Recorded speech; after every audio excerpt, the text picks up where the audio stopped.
கோயம்புத்தூரில் வேலுமணிக்கும் செந்தில் பாலாஜிக்கும் போட்டின்னு இன்றைக்கி பத்திரிகையில் வந்திருக்கு. தினம் ஜூனியர் வேடனில் எதில் போட்டி? இலவசங்களை கொடுக்குறதில்ல. இவருக்கு சொல்கிறேன், செந்தில் பாலாஜியை திமுகவை நம்பாதீங்க, கழுத்தறுத்துருவாங்க. நீங்கள் பல பிரச்சனையில் மாட்டிக்கிட்டே இருக்கீங்க. முதல்ல நீங்கள் வந்துக்கிட்டு அந்த வேலைக்கு பணம் கொடுக்குறதுல மாட்டினீங்க, வழக்கு நிலுவையில் இருக்குது, பெயிலில் இருக்கீங்க, ஜாமீனில். நீங்கள் திமுக ஜெயித்தாலும் நீங்கள் மந்திரி ஆக முடியாது. ஏன்னா அந்த வழக்கு முடிகிற வரை உங்களுக்கு ஜாமீனை தளர்த்த மாட்டாங்க. அப்புறம் இதுவும் போயிடும், மந்திரி ஆக போகிறது இல்லை. எதுக்காக உங்கள் பணத்தை செலவு பண்ணி இந்த தீய சக்திகளை ஆட்சிக்கு கொண்டு வரணும்னு நினைக்கிறீங்க? வாழ்க்கையில் நிம்மதியாக இருங்க ஐயா. ஏதோ சம்பாதிச்சிட்டிங்கன்னா அந்த பணத்தை வச்சு செட்டில் ஆகுங்க. இந்த தீய சக்திக்கு மறுபடியும் இதுக்கு வர வைக்கணும்னு நினைக்கலாமா? ஆனால் நீங்கள் நினச்சாலும் தீய சக்தியை கொண்டு வர முடியாது. நான் காரணம் சொல்கிறேன். என்ன எப்படி நீங்கள் நினச்சி போன தடவை அதிமுகவும் பாஜகவும் பிரிஞ்சு நின்னாங்க எம்பியில். அப்போ உங்கள் வேலையெல்லாம் நடந்தது. இப்போ வந்துக்கிட்டு சேர்ந்துட்டாங்க. போன தடவை எம்பி எலெக்ஷனில் விஜய்ங்கிற ஃபோர்ஸ் இல்லை.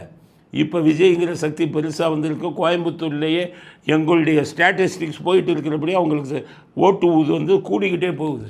கோயம்புத்தூரை பொறுத்தவரை அதிமுக இது என்டிஏவுக்கும் இவங்களுக்கும் தான் போட்டி, விஜய்க்கும். நீங்கள் தலையில் நின்னாலும் நடக்காது. இலவசத்தை கொடுத்தீங்கன்னா இலவசத்தை கொடுத்துக்கிட்டே இருக்காங்க. அண்டா குண்டா பாருங்கள் அந்த வீடியோவை. டிஃபன் பாக்ஸ் மட்டும்தானா? வேற எதுவும் இல்லையா? 4 இட்லி போட்டு தான் பரவாயில்லப்பா. காலையில் நிறைய போகுது. ஆனால் இவன் எதை போய் பிடிக்கிறான்? எலெக்ஷன் விஷயம் காராப்பூந்தியை போய் பிடிக்கிறான். அண்டா குண்டாவை விட்டுட்டான். அந்த வீடியோவை பாருங்க. அதனால் அவன் எலெக்ஷன் கமிஷனுக்கு கண்ணில் மண்ணை தூக்கிட்டு இவங்க பாட்டுக்கு இலவசங்களை கொடுத்து கொண்டு இருக்கிறார்கள். அதனால் சொல்கிறேன், மக்கள் இலவசங்களை வாங்கி கொள்ளுங்கள், ஆனால் தீய சக்தியை வீட்டுக்கு அனுப்புங்கள். இல்லாவிட்டால் தமிழ்நாடு நாசமாகிவிடும் அப்படிங்கிறத இவருக்கு செந்தில் பாலாஜிக்கு சொல்கிறேன். ஒதுங்கிக்கங்க.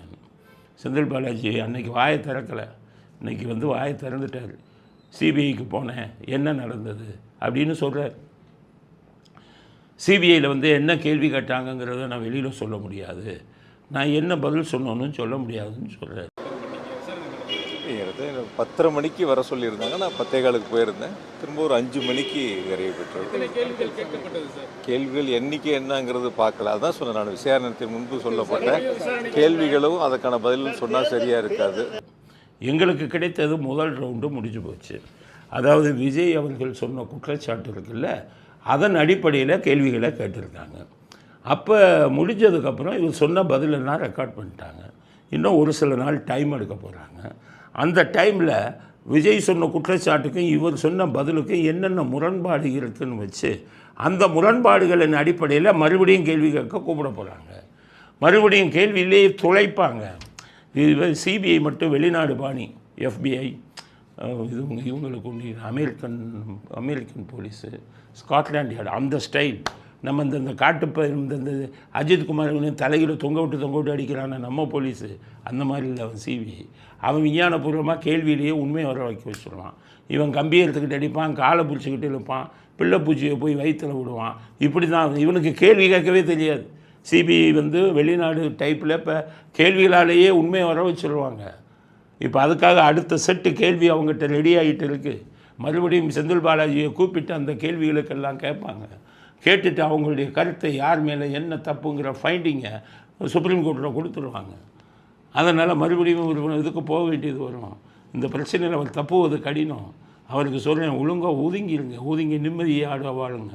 இவங்களை நம்பாதீங்கிறேன். ஜெயலலிதா அவர்கள் உங்களை காப்பாற்றுவாங்க, இவங்க காப்பாற்றவே மாட்டாங்க. இவங்க தப்புணுன்னா உங்களை காட்டி கொடுத்துருவாங்க. அங்கே அத்தனை கோஷ்டி இருக்குது அவங்க திமுகவில். இதெல்லாம் உங்களுக்கு தேவையில்லை.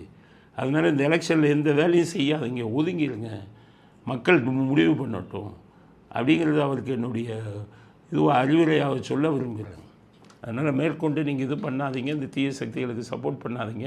இந்த பிரச்சனையிலிருந்து நீங்கள் மீண்டு வர்றதுக்கே பல ஆண்டுகள் ஆகும் அப்படிங்கிறத அவருக்கு நம்முடைய கருத்தாக பதிவு செய்ய விரும்புகிறேன்.